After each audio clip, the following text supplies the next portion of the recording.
নমস্কার। চলুন একটু পুরনো কলকাতা থেকে ঘুরে আসি। সেই যে কলকাতাটা, যে কলকাতার রাস্তাঘাট প্রতিদিন সকালে ভোর 4টের সময় আর বিকেলে সূর্যাস্তের ঠিক আগে চাপা কলে হোস পাইপ লাগিয়ে টিয়ের মতো বড় বিশাল আকৃতির চাবি ঘুরিয়ে খুলে রাস্তা ধুয়ে দিয়ে যেত কর্পোরেশনের লোক। আর সেই সঙ্গে বোসবাড়ি, চাটুজ্জে বাড়ি, মুখুজ্জে বাড়ি, গুহবাড়ি, ঘোষবাড়ির রগগুলো জলের ফোয়ারা দিয়ে ধুয়ে দিত। এদের সঙ্গে মাসিক বন্দোবস্ত থাকতো। ওরে বাবা, আমার রগটা একটু জল ঢেলে দিস তো বাবা, ঠান্ডা হবে এই গরমের দিনে। সন্ধেবেলা লুঙ্গি পরে খালি গায়ে রকে বসে তাস খেলতে, আহ, এক স্বর্গীয় সুখ। তখন কলকাতায় গ্রীষ্মকালের হাওয়া একটা অন্যরকম হাওয়া ছিল। কলকাতা তখন সারাদিন সারা রাত ওয়ার্ক ফ্রম হোম, নানা রকম কাজের চাপ আর পিজা প্যাগোটির ভিড়ে হারিয়ে যায়নি। সেই কলকাতায় জন্ম হয়েছিল আমার, উত্তর কলকাতায়। সে অনেক বছর, প্রায় 80 বছর আগের ঘটনা। সে যাই হোক, এই কলকাতার একটি বাড়িগুলোতে ফ্ল্যাট তখনও হয়নি। কেউ ফ্ল্যাট কিনবে, ফ্ল্যাটে থাকবে। আমি নিজে এখন ফ্ল্যাটের বাসিন্দা, ভাবতেও পারতাম না সেই সময়। এই সমস্ত বাড়িতে একতলা, দোতলা, এমনকি 3তলা নিয়ে, ছাদ নিয়ে থাকতো বিশাল পরিবার। আর এই বাড়িগুলোর মধ্যে সব থেকে রহস্যময় এবং ভয় মিশ্রিত রহস্য একটি ঘরকে কেন্দ্র করে থাকতো। সে হলো ভাড়ার ঘর। ভাড়ারের জন্য আলাদা ঘর। এখন সব মডিউলার কিচেন, ভাড়ারের জিনিসপত্র সব কিচেনের মধ্যেই থাকে, নানা ধরনের আলমারি সুন্দর সাজানো। না না, সেগুলো খারাপ বলছি না। যুগ তো এগোবে, আমরাও এগোবো, অনেক চিমছাম হবে সমস্ত বিষয়টা। আর এই মডিউলার কিচেন সঙ্গে তুলনা করছি না। সেই ভাড়ার ঘর কেমন যেন আধো অন্ধকার একটা ঘর হতো। দিনের বেলাতেও একটা 60 পাওয়ারের আলো জেলে জিনিস দেখতে হতো। খুব উঁচুতে দুটো জানলা থাকতো। সকালবেলা কখনো খোলা হতো, কখনো খোলা হতো না। আর জানলা দুটো রাত্রিরে শক্ত করে বন্ধ করে ভেতর থেকে কড়ার সঙ্গে দড়ি দিয়ে বেঁধে, কারণ ওই ঘরে কিন্তু ওই রকম একটা ঘর হলে কি হবে, তখনকার দিনে বহু টাকার সম্পত্তি থাকতো ওই ঘরে। বাসন থাকতো, পেতল কাঁসার বাসন, পুজোর বাসন, 3-4টে কাঠের সিন্ধুকে ভরা থাকতো নানা বাসন। কোনোটায় পেতলের, কোনোটায় কাঁসার, কোনোটায় তামার। এছাড়া পাথরের বাসনও থাকতো। মাটির 2-একটা খোঁড়াখুড়িও থাকতো। কাঁচ তখনও তেমনভাবে প্রবেশ করেনি। আমরা বলতুম বিলিতি কাঁচের বাসন, চীনে মাটির বাসন তেমনভাবে টুকতো না। খুব শৌখিন বাড়িতে একটা আলমারিতে আলাদা করে কাঁচের কাপ, প্লেট, ডিশ সাজানো থাকতো। সেটা তার শৌখিনতার প্রতীক। আর এই ভাড়ার ঘরে যে সমস্ত জিনিসগুলো থাকতো, সেই মানে কল্পনা করা যায় না। যেমন ওপর থেকে দড়ি ঝুলতো, তাতে সেই আগেকার দিনে সেই রেশমের শিকে, আর এই শিকে থেকে ঝুলতো কাসুন্দি, আমসত্ত্ব,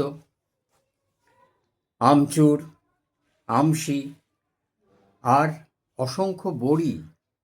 সারা বছর শীতকালে বড়ি, নতুন কলাইয়ের ডাল, কুমড়ো উঠলে বড়ি দেওয়া হতো। শুক্তোর বড়ি, ঝোলের বড়ি, ঝালের বড়ি, চচ্চড়ির বড়ি, ফুল বড়ি, ভাজার বড়ি, মসুর ডালের বড়ি। বড়ি সব আলাদা আলাদা ছিল। সারা বছরের মতো বড়ি থাকতো। থাকতো আমের আচার এবং সন্তান সম্ভবাদের জন্য জারক লেবু, তাতে মুখে রুচি আনার জন্য। পুরনো তেঁতুল, কালো কুচকুচে হয়ে যাওয়া পুরনো তেঁতুল, মহৌষধি। তেঁতুলের অনেক গুণ আছে।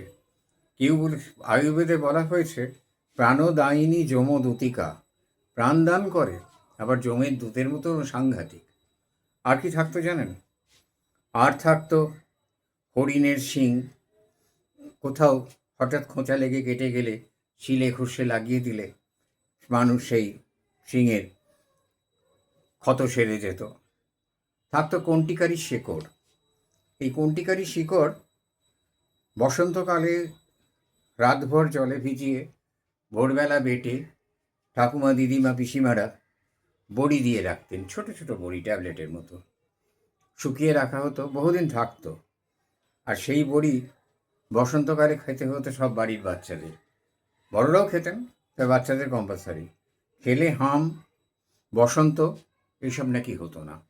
সত্যি মিথ্যা জানি না, খেয়েছি, কখনো এই রোগগুলো হয়নি, অন্তত সেই সময় হয়নি। যাই হোক, এরম অদ্ভুত সমস্ত জিনিস ছড়িয়ে থাকতো। আরও কি থাকতো?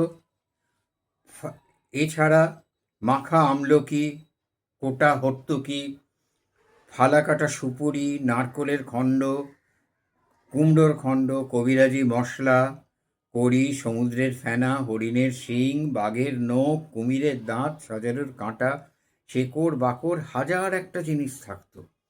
ধুনো, গুগ্গুল, ধুনোয় তখন গুগ্গুল দেওয়া হতো। এসব জিনিসও তখন খুবই পরিচিত ছিল আমাদের কাছে ছোটোবেলায়।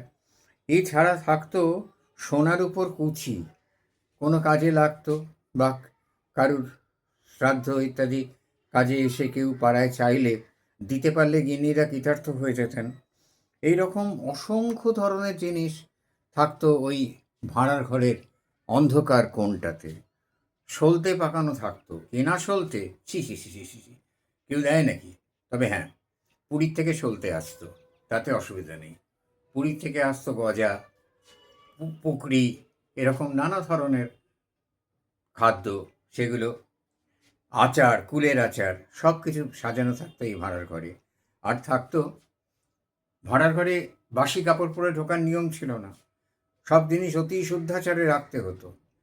আর মনুষ্যতর প্রাণী যাতে ভাড়ার ঘরে ঢুকে কিছু কেটে কুটে না দেয়, সেই জন্যে বাড়ির গৃহিণীদের এবং বিশেষ করে বাড়ির বহু পুরনো কাজের লোকের সাবধানতার অন্ত থাকতো না।